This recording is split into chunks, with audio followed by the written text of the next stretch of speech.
नमस्कार। चलिए आज समय में ना एक लंबी छलांग लगाते हैं, मतलब लगभग 1500 साल पीछे। एक ऐसे दौर में जब दुनिया आज से बहुत बहुत अलग थी। हम एक ऐसे इंसान की कहानी जानने वाले हैं जिसने बिना किसी टेलीस्कोप के, सोचिए, ब्रह्मांड के बड़े बड़े राज खोल दिए थे। तो सवाल ये है कि आज से 1500 साल पहले वो कौन था जिसने ये साबित किया कि पृथ्वी अपनी धुरी पर घूमती है, पाई की इतनी सटीक वैल्यू निकाली और दुनिया को जीरो यानी शून्य का कॉन्सेप्ट दिया। अब देखिए, ज्यादातर लोगों के दिमाग में शायद कोपरनिकस या गैलीलियो जैसे नाम आएंगे, है ना? लेकिन असली जवाब हमें समय में और भी पीछे एक बिल्कुल ही अलग दुनिया में ले जाता है। इसका जवाब हमें मिलता है प्राचीन भारत के स्वर्ण युग में। जी हाँ, गुप्त साम्राज्य के दौर में। ये वो समय था जब कला, संस्कृति और सबसे बढ़कर ज्ञान अपने चरम पर था, अपने पीक पर था। समझिए कि एक ऐसा जबरदस्त माहौल था जिसने एक क्रांतिकारी, एक रेवोल्यूशनरी थिंकर को जन्म दिया। तो चलिए अब मिलते हैं इस स्वर्ण युग के सबसे, कह सकते हैं, प्रतिभाशाली दिमाग से। एक ऐसा नाम जो इतिहास के पन्नों में सुनहरे अक्षरों में लिखा गया है और जिसने, सच पूछे तो, मानव सभ्यता की दिशा ही हमेशा के लिए बदल दी। उनका नाम था आर्यभट्ट। वो कोई राजा या कोई बड़े योद्धा नहीं थे, नहीं, उनका हथियार था उनका दिमाग।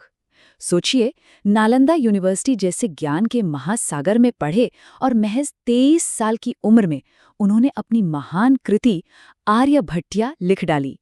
एक ऐसा ग्रंथ जिसने उस वक्त की साइंस और मैथ्स की दुनिया में, समझिए, तहलका मचा दिया था। लेकिन आर्यभट्ट का रास्ता इतना आसान नहीं था। देखिए, उनका काम सिर्फ नए आइडियाज खोजना ही नहीं था। असली चैलेंज, असली संघर्ष तो था सदियों से चली आ रही गहरी मान्यताओं और अंधविश्वासों को चुनौती देना। ये एक सीधी लड़ाई थी साइंस और सुपरस्टिशन के बीच। जैसे कि उस जमाने में लोग क्या मानते थे कि ग्रहण क्यों होता है, क्योंकि कोई राक्षस है जो सूरज या चांद को निगल जाता है। यही कहानी चलती थी।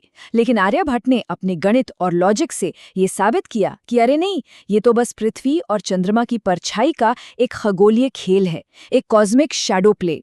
और ये विज्ञान की अंधविश्वास पर एक बहुत बड़ी, एक बहुत साहसी जीत थी। चलिए अब बात करते हैं उनके सबसे रेवोल्यूशनरी काम की। एक ऐसी खोज जिसने एस्ट्रोनॉमी यानी खगोल विज्ञान की, समझिए, नींव ही हिला दी थी। और ये जुड़ा था पृथ्वी की गति से। उन्होंने एक ऐसी बात कही जो उस समय के लिए बिल्कुल रेवोल्यूशनरी थी। उन्होंने कहा कि तारे स्थिर हैं, ये हमारी पृथ्वी है जो अपनी धुरी पर घूम रही है और इसी वजह से दिन और रात होते हैं।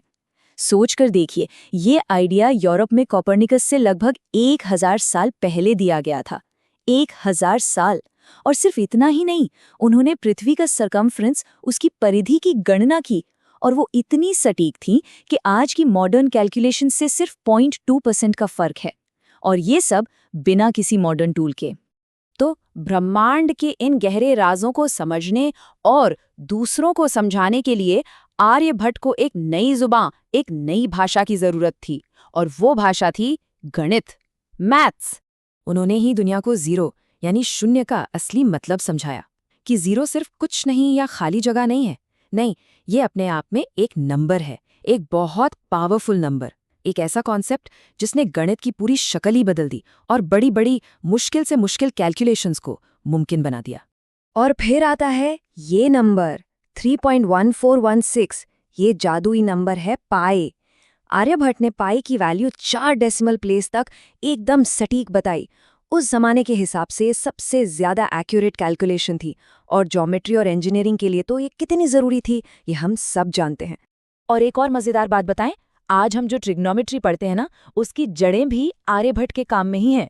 उन्होंने शब्द दिए ज्या और कोज्या, और यही शब्द धीरे धीरे सफर करते करते आज पूरी दुनिया में साइन और कोसाइन के नाम से जाने जाते हैं। मतलब मॉडर्न ट्रिग्नोमेट्री की नींव उन्होंने ही रखी थी। तो सवाल ये उठता है कि आर्यभट्ट के इन महान आइडियाज का हुआ क्या? क्या ये सिर्फ पुरानी किताबों में ही बंद होकर रह गए? जी नहीं, बिल्कुल नहीं। उनकी विरासत, उनकी लेगेसी ने पूरी दुनिया का सफर तय किया। देखिए, उनका ज्ञान आर्यभट्टिया के जरिए पहले अरब दुनिया तक पहुंचा, वहां से इसका सफर शुरू हुआ और ये यूरोप तक पहुंच गया। उनके काम ने दुनिया भर के स्कॉलर्स को इंस्पायर किया और आगे चलकर जो साइंटिफिक रेवोल्यूशन हुआ, उसकी आग को हवा दी। और फिर सदियों बाद जब आज के भारत ने अंतरिक्ष में अपना पहला कदम रखा तो अपने पहले सैटेलाइट को क्या नाम दिया? आर्यभट्ट। उस महान विचारक को एक सच्ची श्रद्धांजलि। आर्यभट्ट की कहानी हमें बस यही सिखाती है कि ज्ञान की सच में कोई सीमा नहीं होती। उनका वो संदेश कि अज्ञानता अंधकार है और ज्ञान शाश्वत प्रकाश है, आज भी उतना ही सच है ना?